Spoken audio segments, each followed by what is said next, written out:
안녕하세요. 오늘은 기원전 141년부터 기원전 87년까지 54년을 제위하면서 전한시대의 전성기를 이끈 한무제의 삶과 업적에 대해 말씀드리겠습니다. 흔히 무제는 진의 시황제와 비견이 되는데요. 왕이 된 과정과 업적 면에서 비슷한 점이 많습니다. 진시황제 영정은 아버지 진양왕이 후궁의 자식이었기에 태자가 될 수 없었는데요. 진양왕이 조나라의 볼모로 갔다가 만난 여부리 덕에 황후의 양자가 되었고 진양왕의 아들 영정은 진의 시황제가 될 수 있었던 것이었습니다. 마찬가지로 한무제 유철은 경제의 후궁이었던 왕지 소생이었고 11번째 아들이었기에 태자에 오를 가능성이 거의 없었습니다. 그럼 어떻게 태자가 되고 황제가 되었을까요? 당시 황후 박씨에겐 소생이 없었으나 후궁 유리에게서 얻은 맏아들 유영이 황태자로 있었습니다. 그런데 경제의 누나인 관도공주가 자신의 딸을 황태자비로 만들기 위해 황태자 유영을 사위감으로 점찍었는데 이를 유리가 반대합니다. 뭐시? 후회할 날이 있을 거야. 반드시. 신우이에게 밉보이면 어찌 되는지 보여주겠다. 유리는 관도공주의 미움을 받게 되었고 이때 기회를 얻은 왕지는 자신의 아들 유철과 관도공주의 딸을 결혼시킵니다. 관도공주는 자신의 딸이 황태자비가 되길 원했기 때문에 남동생인 경제에게 틈만 나면 유리를 험담했습니다. 이리하여 경제는 유리를 점점 멀리하게 되었고 황태자 유영에게도 마음이 멀어졌습니다. 그런데 박황후가 죽은 것입니다. 이에 경제는 황태자의 어미인 유리를 황후로 삼아야 했으나 그녀에게서 이미 마음이 떠난 경제는 왕지를 황후로 삼음과 동시에 유리의 아들이며 황태자인 유영을 폐위하고 왕지의 아들 유철을 황태자로 봉합니다. 이가 바로 경제의 뒤를 이은 한나라 7번째 황제인 무제였지요. 군주는 하늘이 낸다고 하잖아요. 유영은 하늘의 선택을 받지 못한 것입니다. 자, 그렇다면 하늘이 선택한 한무제의 업적에 대해 살펴볼까요? 한무제의 업적은 제위기간만큼이나 어마어마하지요. 첫째, 중앙 집권 강화를 위해 여러 정책들을 실시한 것입니다. 무제는 기원전 141년 16세의 나이에 황제로 즉위합니다. 그리곤 중국 최초로 건원이라는 연호를 처음으로 사용하지요. 참고로 건원은 신라에서 최초로 연호를 사용한 버풍왕의 연호이기도 합니다. 무제가 즉위할 당시에는 할머니 두태후가 실권을 쥐고 있어 맘껏 권력을 휘두를 수 없었고 어머니 효경왕후 왕지가 전분을 신뢰하여 그를 승상 자리에 앉히고 인사권을 마음대로 휘두르게 하니 무제는 힘을 쓰지 못했습니다. 내가 나이가 어리다고는 하나 그래도 황제인데 얼마든지 이 한나라를 내 손아귀에서 주무르고 다듬을 수 있는데 나는 절대 꼭두각 시황제는 되지 않을 거야. 기회를 봐서 치고 들어가 온 천하를 호령하리라. 무제는 마음속에서 들끓고 있는 야망을 누르며 때를 기다렸습니다. 당시 승상이었던 전부는 황태후 왕지의 신뢰를 받으면서 온갖 사치스러운 생활을 하고 있었습니다. 하지만 어머니가 신뢰하는 사람이니 어쩔 수 없이 보고만 있을 수밖에요. 그러나 황제로 즉위한 지 6년 후, 그러니까 무제 나이 22세에 두태후가 사망합니다. 두태후의 사망으로 두태후가 가졌던 만큼의 권력을 가져온 무제는 전분에게 말하지요. 할 만큼 했으면 놓을 줄도 알아야지. 이 나라의 황제는 짐이다. 이렇게 무제는 인사권을 쥐고 마음대로 정치를 할 수 있게 됩니다. 그리고 추울령을 내려 9년제를 실시하지요. 원래 한고조 유방은 진나라가 9년제를 실시하여 모든 권력을 중앙에 두었기 때문에 각 지방에서 반란이 일어났을 때 효과적으로 대처하지 못했음을 인지하고 중앙은 9년제를 실시했지만 각 지역은 자신의 혈족과 친족들을 제후로 삼아 다스리게 하는 봉건제를 실시했지요. 난이 일어났을 때 혈족인 제후들이 지켜줄 거라 생각한 거지요. 이를 군국제라고 합니다. 그러나 군국제로 인해 각 지역의 제후왕들이 오히려 반란을 일으킵니다. 오와 초를 비롯한 칠국이 반란을 일으킨 오초칠국의 난이 그러했잖아요. 결국은 반란을 일으킨 칠국의 모든 왕들이 처형을 당하면서 제후왕국이 아닌 제후국으로 강등을 당하고 나머지 제후왕국들도 힘을 잃게 되었지만요. 무제는 진의 시황제처럼 중앙 집권을 추구한 사람으로서 문제와 경제보다도 훨씬 강력하게 제후국들을 통제하기 위해 여러 법을 만듭니다. 그중 하나가 추울령입니다. 추울령의 한자를 풀이하면 혜택을 골고루 나누어 주는 법령이란 뜻입니다. 원래 제후국들은 제후왕이 죽으면 그 후계자인 맏아들이 왕이 되는데 그에게 재산과 권력을 몰빵해 주었습니다. 그래야 강력한 왕권을 가질 수 있으니까요. 제후왕들의 왕권은 곧 중앙에 대한 도전으로 이어진 것을 목격한 무제는 제후왕이 죽으면 모든 아들들에게 영지를 골고루 나누어 주어 제후왕의 권력을 약화시키고 권력을 분산한 것입니다. 그리고 재산을 골고루 물려받은 왕자들에겐 제후 다음 가는 열후라는 봉작을 내려 중앙의 군현으로 삼아 중앙통치권 내에 있도록 한 것입니다. 즉 이들을 지방의 고만고만한 귀족으로 만든 것이지요. 그러니까 군국제가 아닌 군현제를 실시한 것입니다. 게다가 주급률까지 내려 중앙 집권을 더 강화했지요.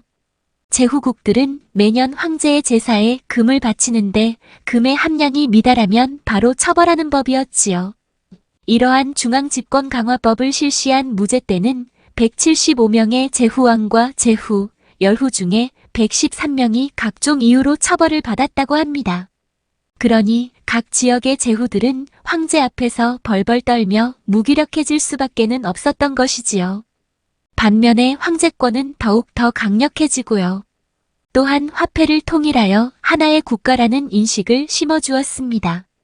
둘째 업적은 소금, 철, 술 등의 전매 제도를 채택한 것입니다. 전매란 국가가 모든 판매 권한을 갖고 이익을 취하는 것이지요. 전매제를 실시하면 국가의 재정을 마련하는 데 큰 도움이 됩니다. 무제는 워낙 많은 대외 전쟁을 치렀으므로 그만큼 세금 지출이 많았고 이를 메꾸기 위해 전매제는 꼭 필요했던 것입니다. 세 번째 업적은 대흉노 정책을 강화하고 비단기를 개척한 것입니다. 한나라는 한고조 유방 이래로 흉노와 형제관계를 맺고 화친하는 정책을 했으며 조공까지 바치고 있었습니다. 하지만 무제는 진시 황제처럼 흉노를 정벌해 이런 관계를 끝내야 한다고 생각했죠. 우리 한나라가 저 흉노족에 조공을 바쳐야 한다니 자존심 상해 못 살겠다. 그리하여 여러 번 흉노를 공격했고 흉노의 힘을 약화시켰습니다. 흉노 공격이 처음부터 수월한 것은 아니었습니다. 거듭되는 실패 끝에 기원전 129년에는 위청이 흉노가 제사를 지내는 땅인 용성을 공격해 큰 승리를 거두었지요. 위청은 무제의 황후인 위자부의 오빠입니다. 위자부는 누이가 황자를 출산하자 그 기념으로 흉노를 공격해 빼앗겼던 오르도스 지방을 되찾습니다. 위청의 뒤를 이어 위청의 외조카인 곽거병이 눈부신 활약을 하지요. 흉노는 최고 지도자를 선우라고 합니다. 선우 밑에는 여러 왕들이 있어 자치적으로 자기 지역을 다스리는데 바로 곽거병이 이런 흉노 왕국들을 무너뜨립니다. 기원전 121년에는 세 차례의 원정을 떠나 흉노의 왕들을 사로잡거나 항복을 받아냅니다.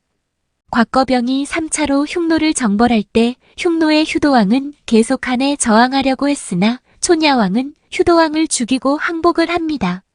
촌야왕은 휴도왕의 아들 김일제를 데리고 한으로 망명하지요. 김일제는 신라 김씨 왕족의 조상이라고 하지요.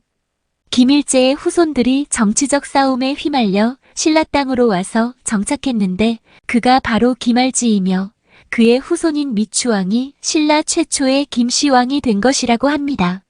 내물왕 때부터는 경주 김씨 왕조가 알박기를 하지요.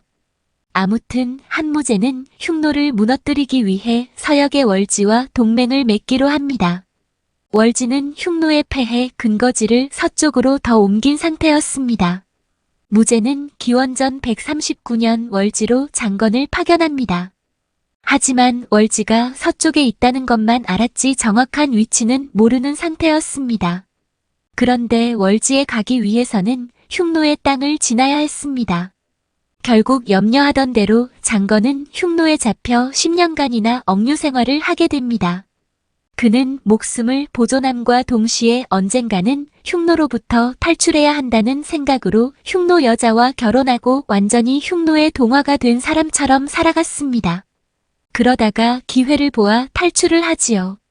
탈출을 하여 간신히 월지를 찾아 동맹을 요청했으나 월지는 복잡하게 얽히고 싶지 않다며 동맹을 거절했습니다.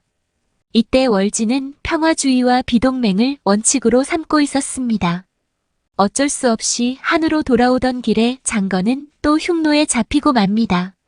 하지만 선우의 아들 태자와 선우의 동생이 군주권 다툼으로 혼란스러워진 틈을 타서 도망해 결국 떠난 지 13년 만인 기원전 126년 한해 수도인 장안으로 돌아옵니다. 장건은 비록 동맹에는 실패했지만 서역로를 정확하게 꿰찼고 그곳에 관한 풍부한 정보를 가져온 덕분에 열후로 보내집니다. 장건 덕분에 한은 실크로드를 개척할 수 있었습니다. 그리고 이 지역의 중개권을 따내지요. 네 번째 업적은 영토 확장입니다. 무제는 동서남북으로 영토를 확장했지요. 기원전 108년에는 동북쪽의 소중한 나라 고조선을 멸망시키고 한해 9년제에 따라 사군을 설치했습니다. 남쪽으로는 현재의 광둥성과 베트남에 해당하는 남어를 평정하고 구군을 세웠습니다. 또한 서남부의 운남성을 평정하고 5군을 세웠습니다. 흉노를 공격하면서 북서쪽의 영토를 확장했지요. 침략의 시대의 영토 확장은 나라를 지킬 수 있는 가장 큰 힘이었습니다. 따라서 이는 왕들의 주요 업적이 되는데 중국 입장에서 무제는 아주 위대한 업적을 달성한 것입니다. 이는 54년이란 긴 재위 기간 동안 강력한 왕권을 바탕으로 이룩한 업적인 것일 테지요. 다섯 번째 업적은 유가 사상을 국학으로 선택한 것입니다. 한무제 같은 절대군주에게 유가 사상이라니요. 진시 황제의 법과 사상이 어울릴 것 같지 않나요?